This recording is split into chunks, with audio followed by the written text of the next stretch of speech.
Good morning, Broncos country. Welcome to another installment of GMB. What were the three biggest surprises from the Broncos in the first half of the season as they prepare for the second half this upcoming week on Monday Night Football? We'll dive deep into that on this morning's brand new installment of Good Morning Broncos.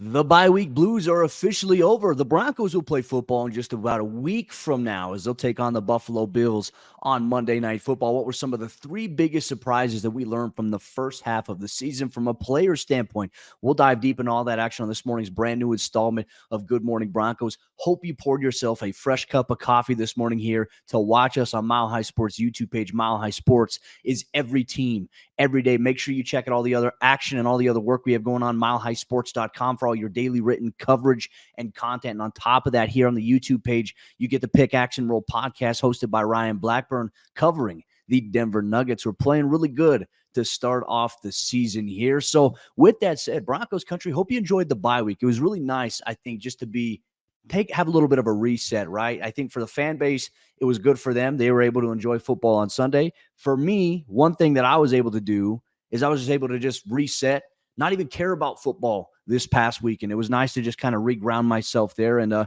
you know what? Now we're all refreshed. We're ready for another week as the Broncos, who entered the bye week with a big-time victory against the Kansas City Chiefs, will now come out of the bye week with a big Monday Night Football primetime game against the Buffalo Bills and Josh Allen. And obviously the Bills and Josh Allen, they played on Sunday Night Football against the Cincinnati Bengals, where they lost. And the Bills this season, it's really tough to kind of decipher where they're at because they're such an up and down team.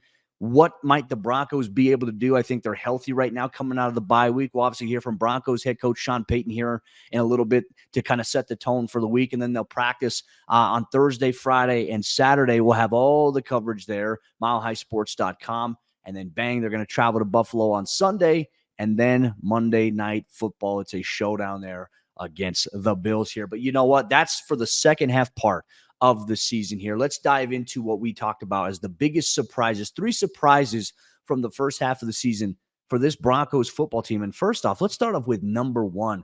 We're going to talk about undrafted rookie free agent running back Jaleel McLaughlin. Now, going back to OTA's rookie minicamp, watching this guy, I was thinking to myself, like, hey, this guy, like, this is a guy to watch. And certainly he put the consistency together come training camp. He put it together in the preseason. He earned a spot on the 53-man roster.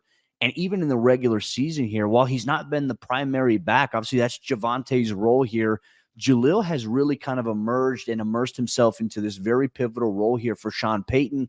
But I think the question we have to ask ourselves here is, how can he involve him even more? You're going to get what I mean here. But let's take a look at some of the numbers here for Jaleel McLaughlin. We talk about just how consistent he is when he's got the ball in his hands. He protects the football, which is the number one thing you want to do. And look, he's undersized in the NFL, but that doesn't matter. He's so smart in terms of hitting the hole, being patient, seeing the block set up. And then he's obviously very good at planting his foot, changing direction, and getting skinny inside of small holes there. As Brian Baldinger says, it's like smoke through a keyhole when he's running the football here.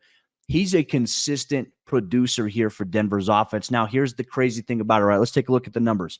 He's got 38 total rushing attempts, 268 total yards. He's got over 300 all-purpose yards altogether this season, but he's averaging 7.1 yards per carry this season, and he has 3 total touchdowns, 1 in the rushing department, 2 in the receiving game here.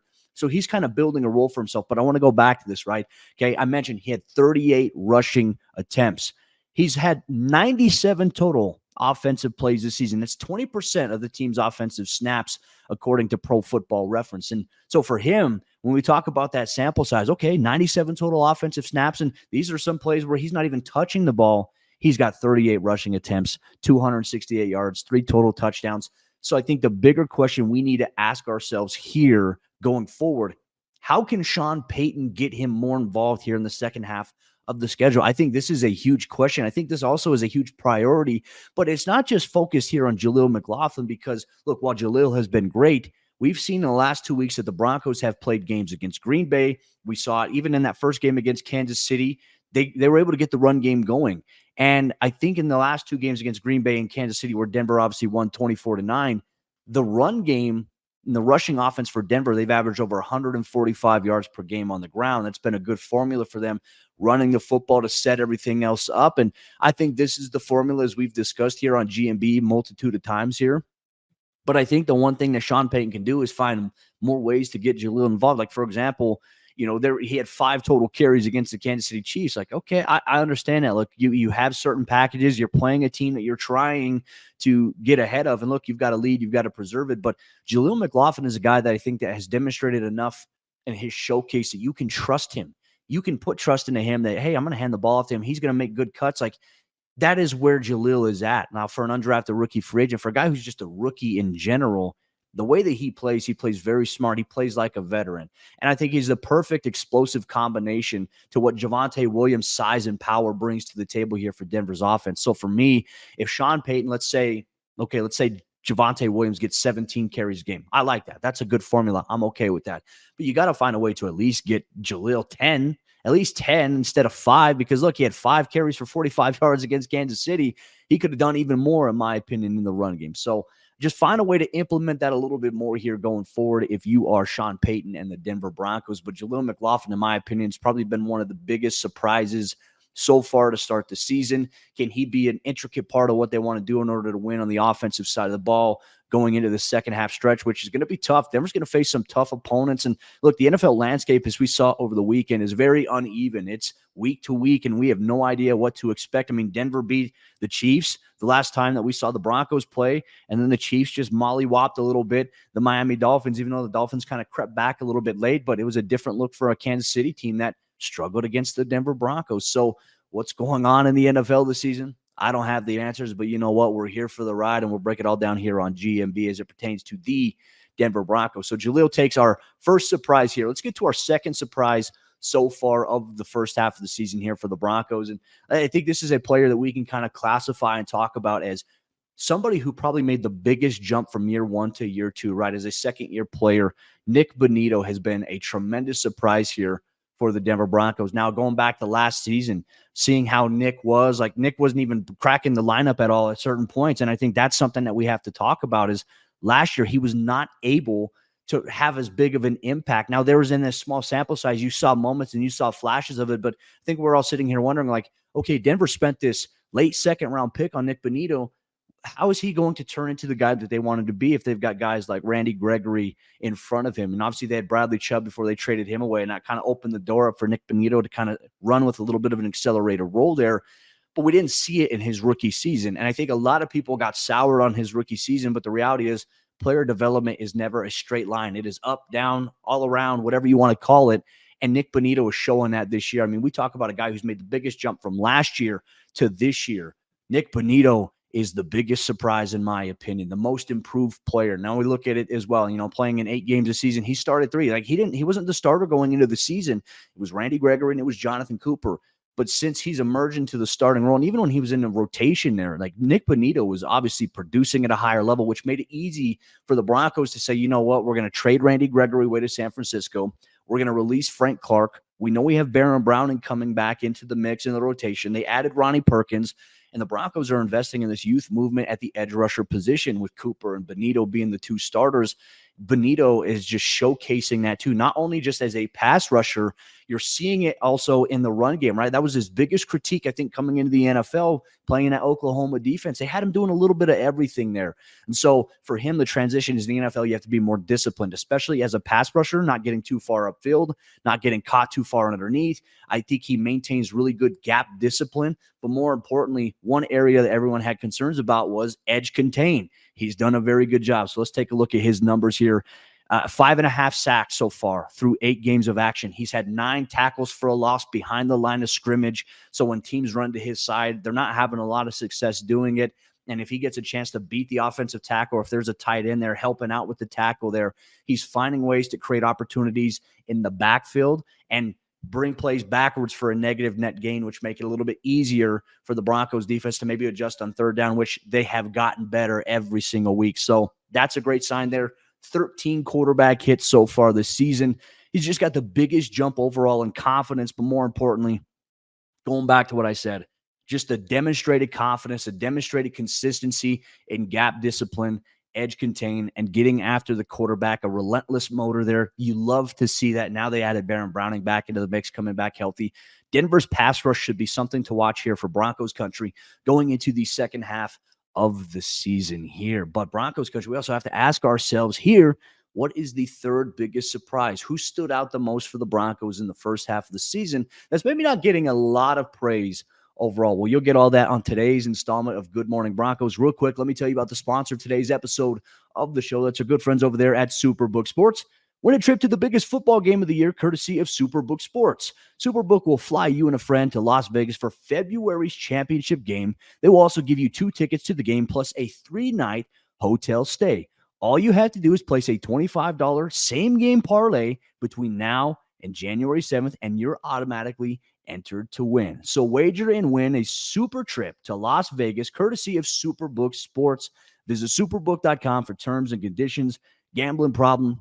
Call 1-800-GAMBLER here. All right, Broncos country, let's get into our third and final surprise on this morning's fresh installment, freshly brewed Good Morning Broncos here. We were talking about Jaleel McLaughlin, Nik Bonitto. And look, as you're watching, as you're following along here on MHS's YouTube page this morning, make sure you comment down below your 3 surprises from the Broncos here in the first half of the season. It may be different from mine. I'm curious to see who you thought was a big surprise. Did I leave somebody out? Or, did I make a case that these are the 3 strongest considerations here for this Broncos team? And as always, make sure you hit that subscribe button here on Mile High Sports YouTube page so you never miss out on what's going on with Colorado professional sports. Mile High Sports is every team, every day. Our third and final surprise on this morning's installment of Good Morning Broncos, we're taking a look at offensive lineman center Lloyd Cushenberry. Man, we talk about a guy who's, in my opinion, I think the fan base has been frustrated, for the last couple of years with Lloyd Cushenberry because there's areas where maybe he was getting out leveraged, physical strength was being, a little bit dominated through the first part of his career. But we talk about a guy who's also made huge strides this season, I think, in Sean Payton's offensive scheme. I think Lloyd Cushenberry is playing the best football of his career right now, not allowing a lot of pressures, not allowing really any sacks so far on the season. And I think that he working alongside Ben Powers at left, Quinn Miners at the right guard spots, I think these 3 guys have a very good dynamic between them if you watch it, especially in the run game. Look, Denver's run offense, the run blocking has gotten significantly better week over week. But when you look at in situations where you need something from Lloyd Cushenberry in pass pro, he's bringing it. And look, he put on some weight this offseason. He got stronger, noticeably stronger in the offseason. He's playing the best football of his career so far. And I think it's another example that development of a player is never just a straight line. Like Lloyd, I think, had his rookie season. He started on the line. He went down a little bit. He went up the next year. He went down a little bit. Now he's I think he's seeing a little bit of a bigger rise in his career arch here. And now look, this is a big year for him. This is the final year of his contract in Denver, but I think he's playing himself right now into a contract extension here for the Broncos. And I think one thing that we can see that's a notable difference here is that for the first couple of years of his career, we've seen the Broncos offensive line. I think a lot of this too is the struggles of Dalton Reisner, the inconsistencies of the offensive line across the board, not just on Lloyd Cushenberry. I think that has impacted what we've seen and how we viewed the offensive line over the course of the last couple of years. But they are gradually improving. Now, obviously in pass protection, they got to be more consistent across the board, but they're a better offensive line than they were last year. They're a better offensive line than they were 2 years ago. And so that's progress, right? And I think that's the ultimate thing is you could just never be happy with just saying, okay, hey, you know what? They played one good game. Like they've stacked some really good games on top of each other from a consistency standpoint. The communication is getting better. The offensive line is staying healthy. Like that's a huge consideration here. And more importantly, Lloyd Cushenberry is getting the ball to Russell Wilson. You're not seeing any low snaps. You're not seeing any snaps that are going high. You're not seeing any snaps that go to the left or to the right. It's perfect to the base of where Russ needs it out of shotgun. You're not seeing any quarterback center exchange muffs at all this season so far. Knock on wood here. There's still second half schedule remaining, but Lloyd Cushenberry's played really, really well. And in my opinion, I think he's playing himself into a contract extension going forward here this season. I'll be very curious to see what the market is and what that potential contract looks like. But you talk about a guy who's played well enough to earn it. Yeah, Lloyd Cushenberry has certainly done that. And I think that there are questions here. I don't think there's anybody that's going to be available on the free agency market that's going to be an upgrade, right? And I think that coming into the season, I think that was our biggest question. Like, okay, how come Denver's not looking at, maybe signing this guy? Like, they brought in a multitude of guys like Kyle Fuller. Obviously, there's Luke Wattenberg, who they drafted in last year's 2022 NFL draft, talking about, okay, this guy could play center, he could play guard. And when Lloyd Cushenberry went down with an injury, Wattenberg stepped in at center, and then obviously he struggled. And so Graham Glasgow replaced him at center last season under Nathaniel Hackett. Cushenberry is playing very, very good. It's almost like, hey, if you don't notice anything going on, that's a good thing when it comes to offensive line play. And so far this season, through 8 games, Lloyd Cushenberry has not been noticeable in a sense of any mistakes happening, any pressure coming through the interior for Russell Wilson. It's been refreshing to see, and I'll be very curious to see if Denver decides to move forward with an extension for him. And more importantly, for the second half of the season, can the Broncos offensive line keep stacking, keep building to where they're, aiming and hoping to be here under Zach Strief? I think that early on, you've seen some of the issues through the first part of the season with the team trying to figure out and gel with their offensive identity. Now that I think they're starting to find it, they're starting to establish it. The bye week was a great reset for everybody, yourself, myself included, and more importantly for these players. Now they get back to work here this week in preparation for the Buffalo Bills. How does that work? What does that look like? Well, we're going to have you covered every step of the way this week here on Good Morning Broncos. And for those of you that caught this morning's installment, 3 of the biggest surprises. Tomorrow's installment, we're going to take a look at 3 of the biggest disappointing elements of the Broncos' first half season. You're going to get all that action and more on tomorrow's brand new episode of Good Morning Broncos. Once again, make sure you subscribe to the Mile High Sports YouTube page so you never miss out on what's going on with your favorite Colorado sports teams. And also make sure you check out milehighsports.com every single day so you never miss out on what's going on. Boots on the ground coverage from all of our beat reporters at MHS. Every team, every day, Broncos country. Enjoy the rest of your day. We'll see you tomorrow for a brand new installment of Good Morning Broncos.